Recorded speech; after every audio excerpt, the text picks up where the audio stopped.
With Super Bowl 56 in the rearview mirror, every NFL team versus just 30 NFL teams are now in offseason mode. A lot of the time, the media likes to hype things up when they know full well that when they're hyping something up, it's more than likely not going to turn out that great. And a perfect example would be like a backup quarterback going on the road to face Tom Brady's Bucks or Patriots, and the media tries to play devil's advocate and says something like, well, you never know, or any given Sunday, or whatever, right? But I genuinely do believe this will be one of, if not the most fun off seasons, or maybe most active off seasons, because it's probably not going to be fun for every team, that we've had in quite a while in terms of big name players moving. And while it is not limited to just quarterbacks, there will be plenty of players and big names that move all across the league. But for today's video, we will be discussing 4 NFL quarterbacks that could get traded and why they would be traded this offseason and potential destinations for them. Inevitably, some will overlap because the fact of the matter is there are QB needy teams, and it would make sense for different quarterbacks to go to the same place for various reasons. So without further ado, let's begin.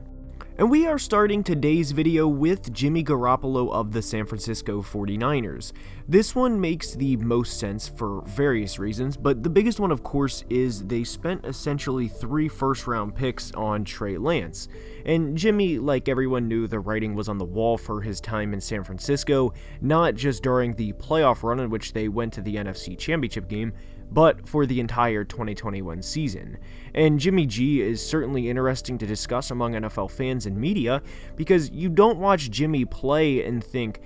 wow, this is one of the top 3 or 4 quarterbacks in the league and will truly change a franchise, yet his record as quarterback for the San Francisco 49ers is 31-14, and of course that is a lot of ways tongue-in-cheek. I don't think Jimmy would go to a poor franchise and turn them around, and for example, if he were the number 1 QB in the 2009 draft like Matt Stafford was, I think it is safe to say his record would be nowhere close to where it is now had he been drafted by Detroit back then. But for James Garoppolo this offseason, you'd have to think he is the perfect bridge quarterback for a team looking to find a long-term answer at the quarterback position while still having a decent enough roster to compete. Now, I don't think Jimmy will be traded at this point and go start to whatever team he gets traded to for 5+ years personally, but if he does, good for him. But with Trey Lance entering year 2 and giving up what they did, the reality is Jimmy G has to be traded, or released of course, this offseason.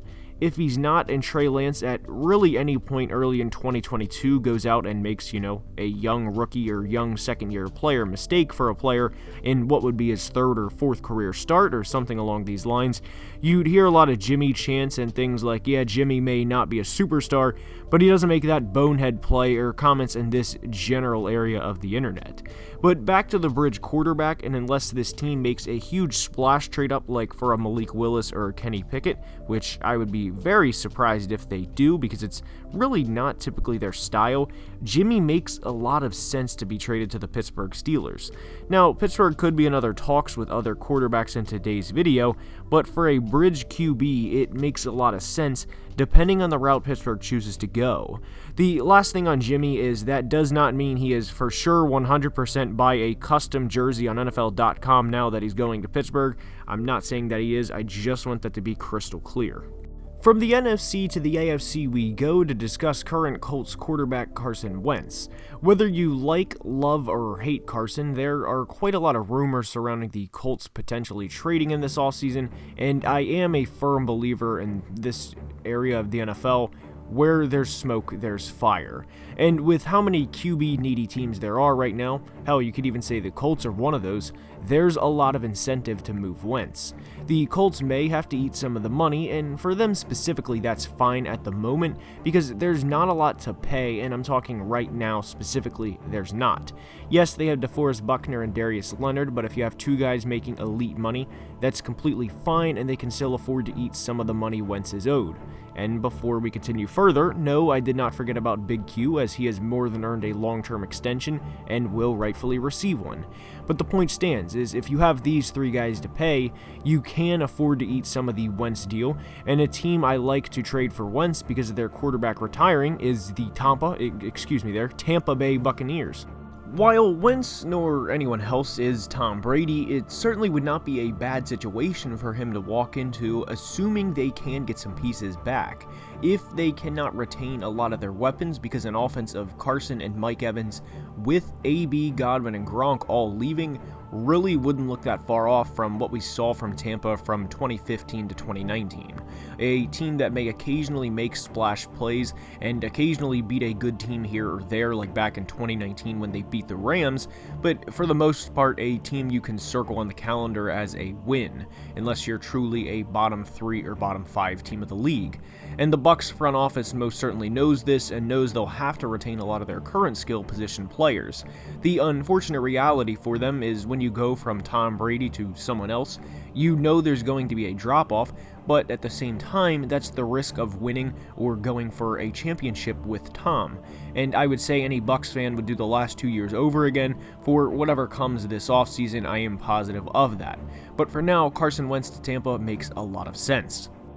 Next is Kyler Murray of the Arizona Cardinals, who admittedly I'm not a huge fan of, but the recent social media unfollowing controversy, because some said he never followed them, then I have comments on YouTube videos that say, come on dude, look into it a little bit, and then there's a lot bigger major media outlets than myself, and I'm not even big by any means, saying he unfollowed them, so that's why I worded it controversy. Kyler, to me at least, has been acting like a very spoiled, very entitled kid with how this has been handled, and to me at least, just say how you feel to Steve Keim, the general manager, and Cliff Kingsbury, the head coach, behind closed doors, and if they either do not respect what you say or are 100% the opposite direction of whatever it is he is feeling, then go public and say, look, this isn't going to work, and I no longer want to play for this franchise, and I am requesting, or maybe even if it comes worst to worst, demanding a trade. But this unfollow, then the Cardinals social media team stops and posts and only posts Kyler Murray pictures to where there's only 2 posts in the entire franchise's Instagram social media history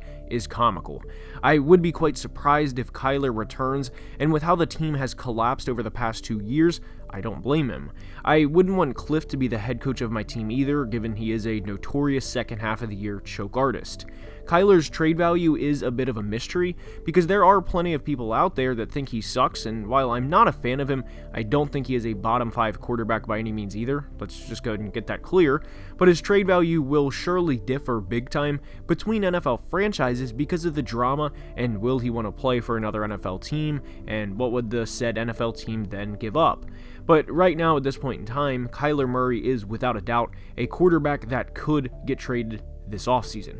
Now we go to Aaron Rodgers of the Green Bay Packers, who, as we know, headed this discussion for quite a while. 2021 was supposedly the last ride in Green Bay, and with a team like the Packers, who were very much a Super Bowl or bust team in 2021, to fail, and quite largely at that, as their MVP quarterback led a team that put up just 10 points in a playoff game at home coming off of a bye, might I add, and the only touchdown that their team gave up was on a blocked punt, which ultimately cost them the game, more than likely signals the end of an era. Normally, I wouldn't say with a lot of confidence that a veteran quarterback and a future Hall of Fame quarterback like Rodgers is as good as gone, but with everything he expressed last year, combined with yet another shortcoming, and this time which was pretty laughable, which is a theme, by the way, in his career, coming up short in the playoffs. I don't see any way he, and you can even throw Davante Adams in there as well, come back to the Packers next year. Aaron Rodgers, and really Davante again, they have to be sick of coming up short in the postseason,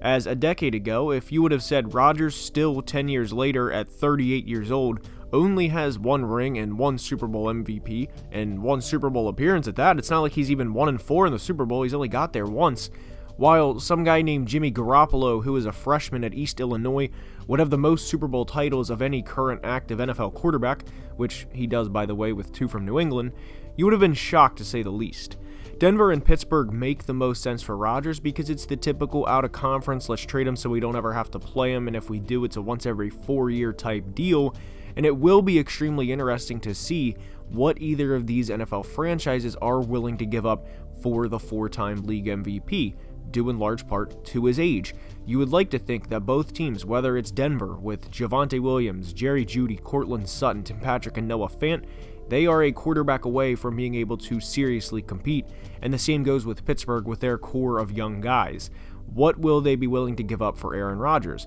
And could they even go after another veteran, either of these teams, like a Russell Wilson, who we did not mention in today's video, yet still 100% could be applicable to today's video? And with that being said, that's all I have. I hope you enjoyed. Let me know what you think in the comments. If you ever have a video suggestion, please comment below. And until next time, please be safe and have a great day. Love you guys.